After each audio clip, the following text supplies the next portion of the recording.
गुरुकुल की इस व्याख्यानमाला में आप सब लोगों का स्वागत है। मैं doctor Pankaj Kumar Mishra, associate professor Sanskrit, Saint Stephen's College, आप लोगों के सामने मृच्छकटिकम की श्रृंखला लेकर उपस्थित हूं और इसमें हम लोग तृतीय अंक के विषय में सविस्तर जानने का प्रयास कर रहे हैं। उनमें जो उनकी जो सामाजिक स्थिति है, उनकी जो कथा है और साथ ही यथास्थल जो संस्कृत के कुछ सुलझे हुए वाक्य हैं उनको सरलता से और जो न सुलझे हुए वाक्य हैं उनको गहनता से समझने की कोशिश कर रहे हैं। मित्रों, तृतीय अंक में यह सूचना मिल जाती है कि जो शर्विलक है उसने सेंध लगा करके या जिस किसी प्रकार से जो वसंत सेना के द्वारा दिए गए आभूषण हैं उस आभूषण को लेकर के चला गया है। इधर रदनिका को ज्ञात होता है कि घर में चोरी हो गई है, सेंध पड़ गया है और वो लोगों को बुलाते हैं और उसी क्रम में जो मैत्रेय जो विदूषक है और चारुदत्त वो आते हैं और उस चीज को लेकर के, वो सेंध को लेकर के आपस में चर्चा करते हैं। बल्कि जो सेंध की विशेषता है, एक प्रकार का हम कह सकते हैं कि एक ये जो आर्किटेक्चरल जो एक्सेलेंस है उसकी प्रशंसा करता है चारुदत्त और विदूषक। और विदूषक इस क्रम में यह कहने की कोशिश करता है, समझाने की कोशिश करता है कि जिस व्यक्ति ने यह सेंध लगाया है वह व्यक्ति या तो उस उज्जैनी का नहीं है, उज्जैनी के बाहर के प्रदेश का है, या नया नया चोरी सीखने के प्रयास में इसने इस घर में सेंध मारा है। क्योंकि उज्जैनी में रहने वाले किसको यह मालूम नहीं कि हमारी क्या संपत्ति है, हमारा क्या सामर्थ्य है, धन वैभव क्या है।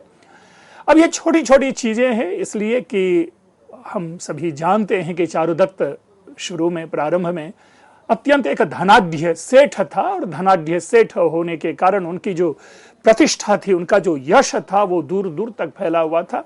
लेकिन अब वो गरीब हो चुका है और गरीब के घर में जनरली सेंध नहीं डाले जाते। इसलिए विदूषक का यह अनुमान कहीं ना कहीं सही है कि ऐसा लग रहा है कि इस प्रदेश का ना हो या नया नया चोरी करना शुरू कर रहा है, प्रारंभ कर रहा है। चारुदत्त भी उसकी हाँ में हाँ मिलाते हुए आगे कहता है कि वैदेश्येन कृतो भवेन मम गृहे व्यापारमभ्यस्यता नासौ वेदितवान् धनैर् विरहितं विश्रब्ध सुप्तं जनम दृष्ट्वा प्रांग महतीं निवास रचनामस्माकमाशान्वितः संधिच्छेद नखिन्नः एव सुचिरं पश्चान्निराशीगतः। अर्थात वैदेश्येन कृतो भवेत। देखिए क्या कह रहे हैं, वैदेश्येन, वैदेशिकेन, अर्थात बाहर का जो आने वाला कोई व्यक्ति है उनके द्वारा निस्संदेह यह किया गया होगा। मम गृहे व्यापारमभ्यस्यता, यानी मेरे घर में अपने व्यापार अर्थात उस संधि कार्य, उस सेंध मारने की कला का अभ्यास करने वाले, नया नया सीखने वाले या कोई नौसिखिए किसी बाहरी ने मेरे घर में यह चोरी की होगी, सेंध मारा होगा। क्यों? क्योंकि कह रहे नासौ वेदितवान धनैर विरहितम विश्रब्ध सुप्तम जनम, मतलब धनैर विरहितम, धन से रहित, अर्थात जिसके घर में धन नहीं है, ऐसा विश्रब्ध अर्थात निश्चिंत सुप्तम जनम, सोए हुए व्यक्ति को देख करके उसको यह ज्ञात नहीं हुआ कि इस घर में धन नहीं है। दृष्ट्वा प्रांग महतीं निवास रचनाम अस्माकम आशान्वितः, अस्माकम यानी मुझे चारुदत्त के इस निवास रचनाम, प्रांग महतीं निवास रचनाम, इस विशाल भवन की रचना को देखकर आशा से युक्त वह जो चोर होगा उसने देखा इस घर को और संधिच्छेदन खिन्न एव सुचिरम पश्चान निराशीगतः, और जब उसने संधि लगा दी, संधि लगाने के बाद बेचारे को घर में कुछ नहीं मिला तो अत्यंत दुखी और निराशा में वह जो चोर है, सेंध मारने वाला जो है, वो बेचारा यहां से चला गया। मतलब दूसरे शब्द में यहां पर भी आप थोड़ा बहुत देखेंगे कि जो एक वस्तु स्थिति है, उस वस्तु स्थिति के माध्यम से उस चोर के व्यक्तित्व की भी व्याख्या चारुदत्त के माध्यम से यहां पर की जा रही है। और तदनुसार अंत में निष्कर्ष यही लेता है कि वो बेचारा जो सेंध मारने वाला जो आया होगा, जिसने संधिच्छेद कार्य किया है, वह भी यहां से दुखी और निराश चला गया। ततः सुहृद्भ्यः किमसौ कथयिष्यति, तपस्वी। मतलब अब अपने मित्रों से वह क्या कहेगा कि सार्थवाह सुतस्य गृहं प्रविश्य न किंचिन मया समासादितम। अर्थात बेचारा जब यहां से बाहर जाएगा तो अपने मित्रों में क्या कहेगा कि इस सेठ के घर में, वो बेचारा यही कहेगा ना कि इस सेठ के घर में प्रवेश करके मुझे कुछ नहीं मिला। मतलब बाहर से तो बड़ा विशाल भवन, लेकिन भीतर में तो कुछ है ही नहीं। तो वो एक प्रकार से एक सहानुभूति उल्टा चोर के प्रति ही उत्पन्न करता है कि मेरा ही मजाक उड़ेगा समाज में, मेरी ही खिल्ली उड़ाई जाएगी, मेरे ऊपर ही लोग मेरा उपहास करेंगे कि इस घर में एक चोर आया और चोर को कुछ भी नहीं प्राप्त हुआ। विदूषक कहता है, भो कथम तमेव चौर हतकम अनुशोचसी। अरे आप क्यों उस बेचारे चोर के बारे में ही चिंता कर रहे हैं? तेन चिंतितम महदेतद गृहम।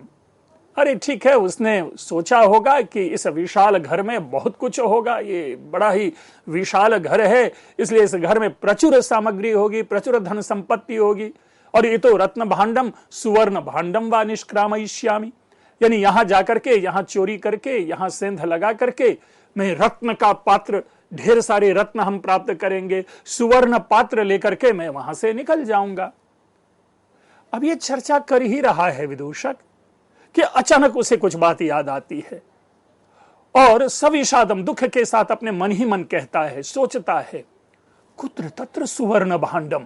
स्मरण करें आप लोग कि चारुदत्त ने सोने से पूर्व जो वसंत सेना के दिए हुए आभूषण थे, उन आभूषणों को एक सुवर्ण पात्र में डाल करके उसने विदूषक को रक्षा करने के लिए दी थी कि विदूषक तुम इसे अपने पास रखना और बढ़िया से इसकी देखभाल करना, ताकि चोरी का समय है कोई चोर चुरा ना ले। तो जैसे ही ये फ्लो में संवाद दे रहा है ना कि ये तो रत्न भांडम सुवर्ण भांडम व निष्क्रामयिष्यामि, कि अचानक उसे अपने उस सुवर्ण पात्र की स्मृति आती है, उसका स्मरण होता है। पुनः अनुस्मृत्य, फिर वो बार बार उसका स्मरण करता है, इधर उधर देखता है, सोचता है। प्रकाशम, अचानक फिर उसको स्मरण में आकर के वो अपने मित्र चारुदत्त से कहता है, भोवयस्य, भाई मित्र चारुदत्त, त्वम सर्वकालम भनसि मूर्खो मैत्रेयः अपंडितो मैत्रेयः इति। अरे भैया मित्र चारुदत्त, आप हमेशा चिढ़ाते रहते हैं, मेरे ऊपर में फबतियां कसते रहते हैं, मेरा मजाक उड़ाते हैं कि मैं मूर्ख हूं, मैं अपंडित हूं, मैं कुछ नहीं जानता, मैं किसी काम का नहीं हूं।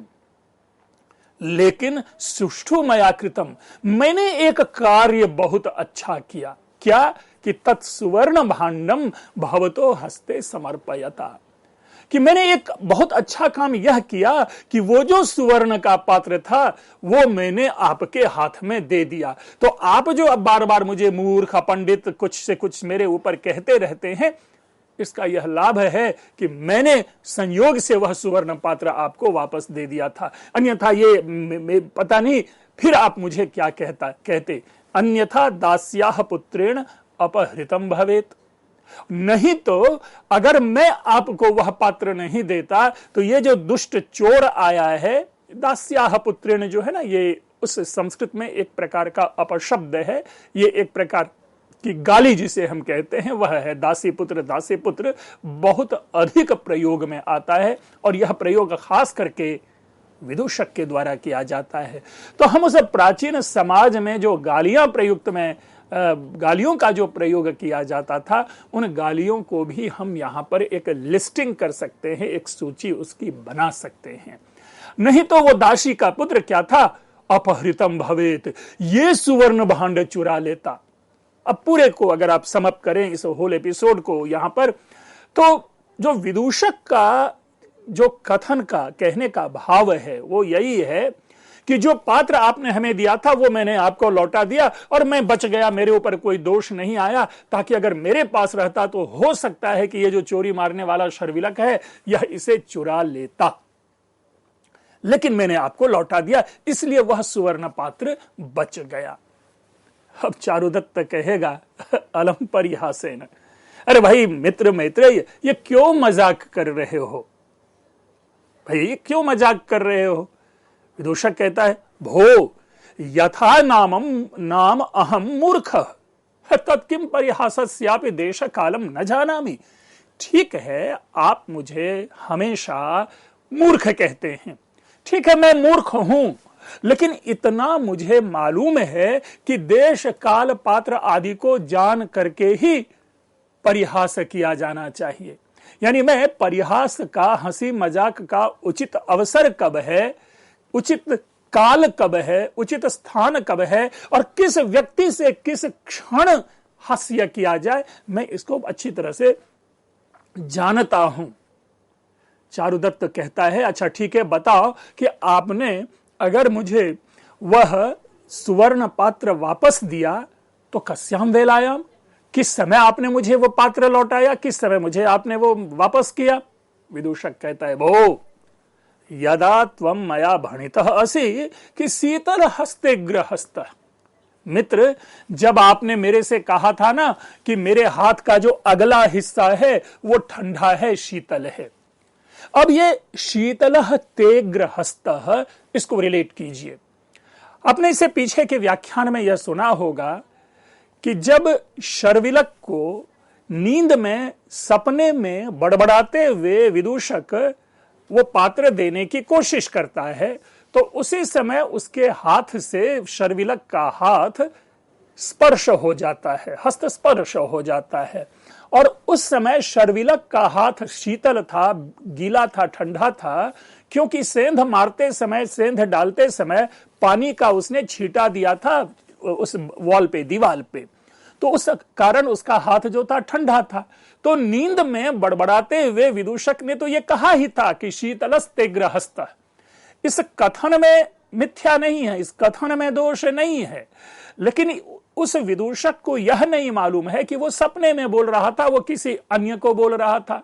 लेकिन उसी को यथार्थ मान के, उसी को वास्तविक मान के विदूषक अपने को निर्दोष सिद्ध करने के लिए कहता है कि जी चारुदत्त भाई मित्र, जब आपने मेरे से कहा था कि तुम्हारा हाथ, जो मैंने आपसे कहा था कि आपका हाथ ठंडा है, तो जब ये कहा था उसी समय मैंने आपको ये सुवर्ण भांड जो है आपके हाथ में रख दिया था, आपको वापस कर दिया था। चारुदत्त, कदाचित एवमपि स्यात्, काश ऐसा हुआ होता।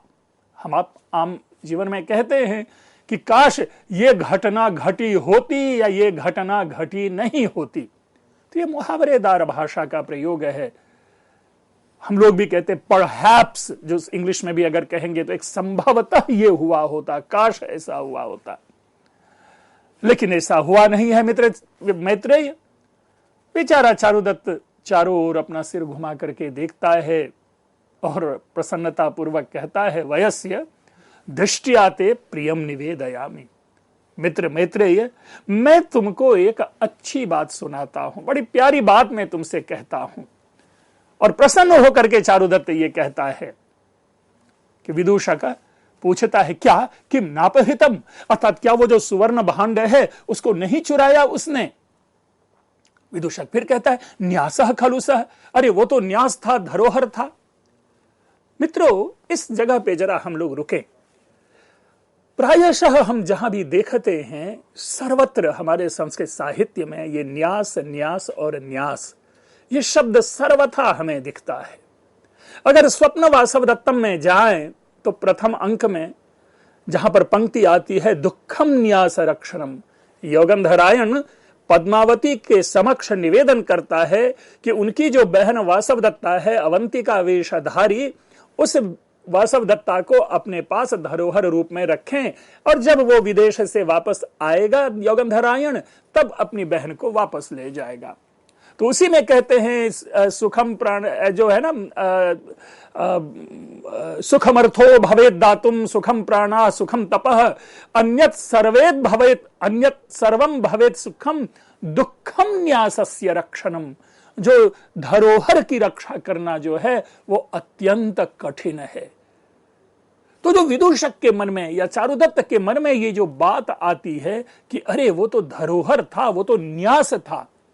इसी प्रकार अगर आप अभिज्ञान शाकुंतलम के चतुर्थ अंक के आखिरी पद्य में आए तो वहां पर भी शकुंतला को न्यास रूप में महाकवि कालिदास ने कण्व ऋषि के माध्यम से कहलवाया है कि अर्थो हि कन्या परकीय एव तामद्य संप्रेष्य परिग्रहीतुः जातो ममायम विशदः प्रकामम प्रत्यर्पितं न्यास इवांतरात्मा। कि जिस प्रकार धरोहर को वापस देकर के मन प्रसन्न हो जाता है, उसी प्रकार शकुंतला को उनके अनुरूप वर के घर में भेज करके उनकी विदाई करके आज जो है मुझे अत्यंत प्रसन्नता है और मैं प्रसन्न हूं। यहां पर भी न्यास शब्द देखें कि जो अगर आप लोगों में सम्यक दृष्टि हो, शोध परक दृष्टि हो, तो पूरा का पूरा एक विषय बनाया जा सकता है कि संस्कृत साहित्य में न्यास, संस्कृत साहित्य में धरोहर। और ये तीन ही नहीं है, ये तीन तो मैं उदाहरण में इसलिए दे रहा हूं ताकि हम इसकी व्याख्या को और इनके प्रसंग को समझ सकें। अस्तु, चारुदत्त जवाब देता है, हृतम। मित्र, खुशी की बात यह है कि उसने चुरा लिया। विदूषक पूछता है, तथापि किम प्रियम, तो फिर भी इसमें प्रिय बात कौन सी है? आपने प्रसन्नता पूर्वक कहा कि भाई मित्र मैत्रेय, एक बड़ी प्रिय बात आपसे मैं बताता हूं। तो इस बात में प्रिय क्या है, अच्छा क्या है जो आप मुझे खुशी की बात सुना रहे हो? चारुदत्त कहता है, यदसौ कृतार्थो गतः। चारुदत्त कहता है कि इसमें ऐसी बात है कि मेरे मन में यह भय था कि वो बेचारा चोरी करने वाला व्यक्ति मेरे घर में आया होगा और उसको कुछ नहीं मिला होगा, तो वो खिन्न गया होगा, वो उदास गया होगा, निराशा से युक्त होगा। लेकिन अब मुझे प्रसन्नता इस बात की है कि वो जो चोरी करने के लिए जो वह चोर आया था, वह अपने साथ कुछ तो ले गया, अर्थात वह कृतार्थ होकर के गया, यानी उसी सुवर्ण भांड को लेकर के वो बेचारा चोर जो है गया। तो मेरी प्रसन्नता यह है कि वह बेचारा जो चोर है वो खाली हाथ मेरे घर से नहीं गया। विदूषक उस पे कहता है कि अरे सर, आप क्या बात कर रहे हैं, न्यासः खलु सः, अरे वो तो धरोहर था, इसमें प्रसन्नता क्या है? अचानक चारुदत्त को स्मरण में आता है, कथम न्यासः, अरे क्या वो धरोहर था? मोहमुपगतः, बेचारा मूर्छा को प्राप्त हो जाता है। मित्रों, ये ब्रैकेट वाले शब्द है मोहमुपगतः। अगर इसको हम थिएट्रिकल वे में समझने की कोशिश करें, रंगमंची या अभिनयात्मक दृष्टि से यदि इसके ऊपर में हम प्रकाश डालें, तो मोहमुपगतः का यह अर्थ कतई नहीं है कि वो पूरी तरह से बेहोश हो गया और सेंसलेस हो गया। अब ये उनके माथे पर, उनके नाक पे, उनके आंखों पर पानी का छींटा दें, इसका ये कतई अर्थ नहीं है। अभिनय की दृष्टि से एक गहरी निराशा की स्थिति जिसमें हम माथा पकड़ के बैठ जाते हैं, चिंता में बैठ जाते हैं, तो मोहमुपगतः का मतलब अत्यंत विषाद में चले जाना, दुख भाव में चले जाना। इसलिए जब अभिनय करें तो वो बेहोश होकर के गिरेगा नहीं। तो ये जब चारुदत्त को स्मरण में आता है कि अरे वो तो धरोहर था, उनको चिंता हुई। क्योंकि अभी मित्र आप लोगों से मैंने ये चर्चा की है, एक यूनिवर्सल स्टेटमेंट है, महाकवि भास ने स्वप्न वासवदत्तम के प्रथम अंक में कहा है, दुखम न्यासस्य रक्षणम, धरोहर की रक्षा करना अत्यंत कठिन कार्य है, बहुत ही मुश्किल है। और तभी वो कहते हैं कि सुख मर्थो भवेद दातुम, यानी किसी को धन देना सरल है, सुखम प्राणाह सुखम तपः, व्यक्ति सुखपूर्वक प्राण तक दे डालते हैं, अपनी तपस्या के, अपने कर्म के सारे फल तक देने के लिए तत्पर रहते हैं। अन्यत सर्वम भवेत सुखम, अन्य सारी की सारी चीजें हैं वो देना सहज है, सरल है, लेकिन दुखम न्यासस्य रक्षणम, धरोहर की रक्षा करना अत्यंत कठिन है। क्योंकि इसमें सबसे बड़ी बात है, जो वस्तु दी गई है उस वस्तु को एज इट इज लौटाना।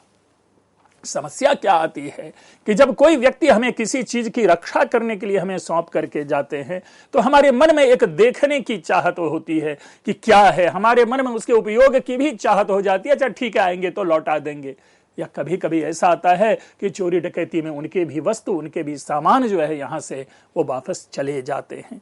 तो इसलिए जो न्यास की रक्षा करना कठिन है। और जब यह समझ में आया चारुदत्त को कि वासवदत्ता के द्वारा रक्षा के लिए यानी धरोहर रूप में दिया गया वह आभूषण था, तो इसलिए उनका जो विषाद है, उनकी जो चिंता है, वो बलवती हो जाती है, दृढ़ हो जाती है। विदूषक उनको सहानुभूति, उनको ढाढ़स, धीरज देते हुए कहता है समाश्वसितु भवान, सर धैर्य धारण करें, सांस ले लें, कोई बहुत बड़ी चिंता की बात नहीं है। यदि न्यासः चौरेण अपहृतः त्वं किं मोहमुपगतः, कि अगर उस न्यास को अगर उस चोर ने चुरा ही लिया तो इसमें आप क्यों मोह, क्यों चिंता कर रहे हैं, क्यों विषाद में आ रहे हैं। चारुदत्त समाश्वस्य, सांस लेकर के, गहरी सांस लेकर के, वयस्य मित्र कह श्रद्धास्यति भूतार्थम, भूतार्थ यानी यथार्थ, यथार्थ यानी सत्य। कौन सत्य पर विश्वास करेगा कि अगर मैं किसी को यह कहूं कि मेरे घर में वसंत सेना का दिया हुआ स्वर्णाभूषण था और वह स्वर्णाभूषण किसी ने चुरा लिया, इस सत्य पर कौन विश्वास करेगा। मित्रों, यह सत्य है, यह जीवन का सबसे बड़ा रहस्य है कि सत्य पर कोई विश्वास नहीं करता। सीता को भी सत्य की परीक्षा देनी पड़ी थी। महाकवि कालिदास की शकुंतला को सत्य की परीक्षा देनी पड़ी थी, सत्य के ऊपर में दृढ़ थी, लेकिन फिर भी आम समाज ने शकुंतला के उस करुण क्रंदन, करुण विलाप पर विश्वास नहीं किया था और एक संघर्षपूर्ण जीवन शकुंतला को मारीच ऋषि के आश्रम में बिताना पड़ा 6-7 साल तक। तो ये निस्संदेह ये सत्य है कि सत्य भले भी आप बोले, लेकिन समाज सत्य पर भी विश्वास नहीं करता। क्यों? क्योंकि सर्वो माम तुलयिष्यति, कि सारे के सारे लोग मुझे क्षुद्र कहेंगे, मुझे लघु कहेंगे, मेरी तुलना करेंगे औरों से। क्यों? क्योंकि ये गरीब है, इसलिए उस सुवर्ण आभूषण को छिपा करके अपने पास रख लिया है और लोगों में कह रहा है कि मेरी चोरी चली गई।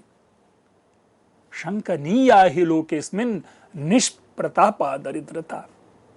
मित्रों देखिए, सब चीज सही है, लेकिन जहां व्यक्ति दरिद्र हो, निर्धन हो, गरीब हो, और उस गरीबी में जब उनके पास कोई तेज, कोई ऐश्वर्य, कोई ऐसा चीज नहीं रह जाता जिससे समाज में उनकी प्रतिष्ठा कायम रहे, बनी रहे, ऐसी दरिद्रता वाले, ऐसी जो दरिद्रता है अस्मिन लोके, इस संसार में शंकनीया, सदैव उस दरिद्रता को लोग शंका की दृष्टि में देखते हैं। मित्रों, मैं एक उदाहरण दूंगा। महाकवि कालिदास ने कुमार संभवम के प्रथम सर्ग के 3 पद्य की 2 पंक्ति में कहा है कि एको ही दोषो गुण सन्निपाते निमज्जतीन्दोह किरणेष्विवांक, कि जहां पर सैकड़ों गुण हो उसमें एक दोष छिप जाता है। लेकिन उनका उत्तर देते हुए घटकरपर ने कहा था कि एको ही दोषो गुण सन्निपाते निमज्जतीन्दो रीति यो बभाषे न तेन दृष्टम कविना समस्तम दारिद्र्यमेकम गुण कोटिहारी। अर्थात जिस व्यक्ति ने यह कहा कि जहां सैकड़ों गुण है वहां पर एक दोष छिप जाता है, उस व्यक्ति ने यह नहीं देखा कि जहां करोड़ों गुण हो लेकिन एक दरिद्रता हो तो उस दरिद्रता में सारे गुण छिप जाते हैं। और तब जाकर के इस आधुनिक युग के सर्वश्रेष्ठ कथाकार प्रेमचंद को लिखना पड़ता है कि गरीबों की स्त्री गांव भर की भाऊज होती है। ये दरिद्रता है, ये गरीबी है।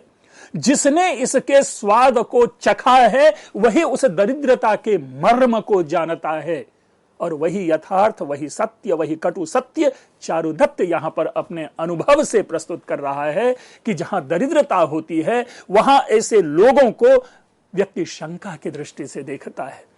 भीषण से भीषण अपराध हो जाए, बड़ा से बड़ा कांड हो जाए, आज भी जो हमारे प्रशासन है वे कमजोर व्यक्ति को पहले गिरफ्तार करते हैं, क्योंकि वह दरिद्र है, वो आवाज नहीं उठाएगा, उसके पीछे लोग नहीं है, उसके पीछे दुनियादारी नहीं है। 2 बार डांटेंगे, अपनी गरीबी की दया करके बेचारा चुपचाप कोई प्रतिरोध नहीं करेगा।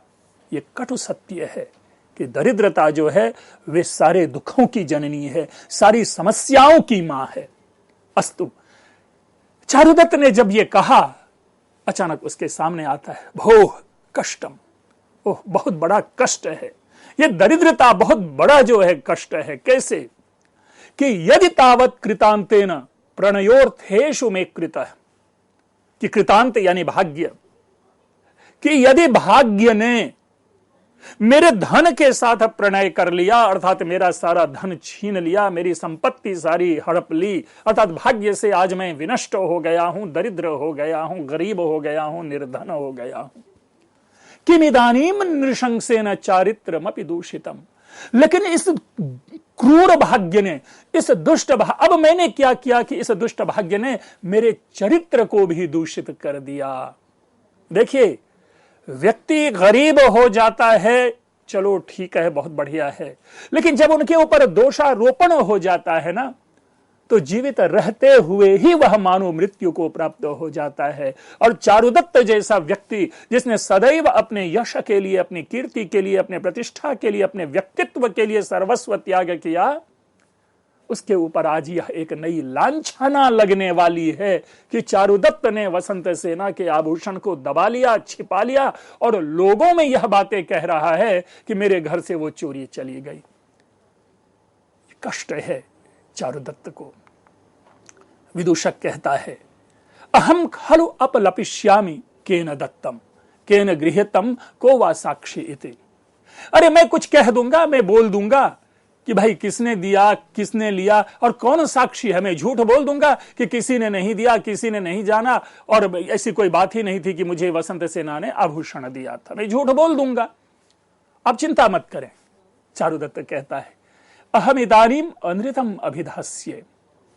मैं क्या अहम इदानीम अनृतम अभिधास्ये, क्या मैं इस छोटे विषय के लिए, इस छोटी चीज के लिए क्या मैं झूठ बोलूंगा। देखिए, व्यक्ति अपनी प्रतिष्ठा बचाने के लिए झूठ बोल सकता है, किंतु चारुदत्त इस प्रकार के मिथ्या भाषण से अपने को बचाना चाहता है। मित्रों, चारुदत्त के इस व्यक्तित्व की व्याख्या मैं आगे भी करता रहूंगा, लेकिन निस्संदेह हम इस विषय को जानें कि गरीबी में किस प्रकार व्यक्ति अपने चरित्र को दूषित नहीं होने देता, और उसका एक प्रबल उदाहरण और उसका एक कह सकता हूं कि साहित्यिक प्रथम उदाहरण चारुदत्त है। आप सुनते रहें ध्यानपूर्वक, हम इस प्रकार की व्याख्या आप लोगों के सामने देते रहेंगे, लेकिन आपकी प्रतिक्रिया की सदैव मुझे आवश्यकता रहती है। आप लोगों ने ध्यानपूर्वक सुना, आप लोगों का बहुत बहुत धन्यवाद।